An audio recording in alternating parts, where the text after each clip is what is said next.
शक्तीपीठ महामार्गावरून सांगलीमध्ये चंद्रकांत पाटील आणि शेतकऱ्यांमध्ये खडाजंगी पाहायला मिळाली। शक्तीपीठ महामार्ग रद्द करण्यासाठी सांगली शेतकऱ्यांनी अन्नत्याग आंदोलन केलं।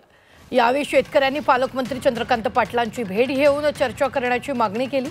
मात्र चंद्रकांत पाटलांनी बसून नाही उभारूनच चर्चा होणार अशी भूमिका घेत शांततेने बोला असा दम देखील आंदोलकांना भरला।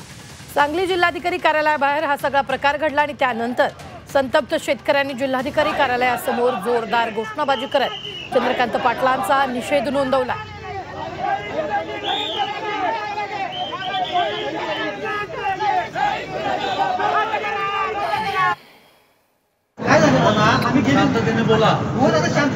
आम्ही गेली वर्षभर झालं टाळू मोडून सांगतोय सरकारला की शक्तीपीठ महामार्ग रद्द करा।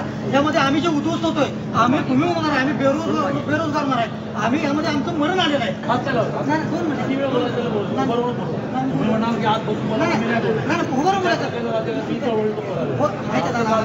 माहिती आहे आम्हाला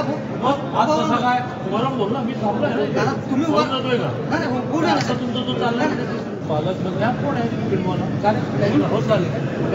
फिल्म स्पर्धेमध्ये भाग घ्यायचे कोण आहे? शिष्टमंडळाला वेळ देते। बाधित शेतकऱ्याला काय सिनेमा दाखवत चाललाय मॅनेज कर त्यामुळे तर सगळे चळवळीचे घोटाळे झाले ना। प्रत्येकाला पॉप्युलेशन कोण ठरवलं 500 जण होते। सांगली जिल्ह्यातील बाधित शेतकरी टाळू फोडून सांगतोय। अनेक वेळेला त्यांना हजारो शेतकऱ्यांचा मोर्चा काढून ह्या सांगली जिल्हाधिकारी कार्यालयावरती निषेध दर्शवण्यात आलेला आहे।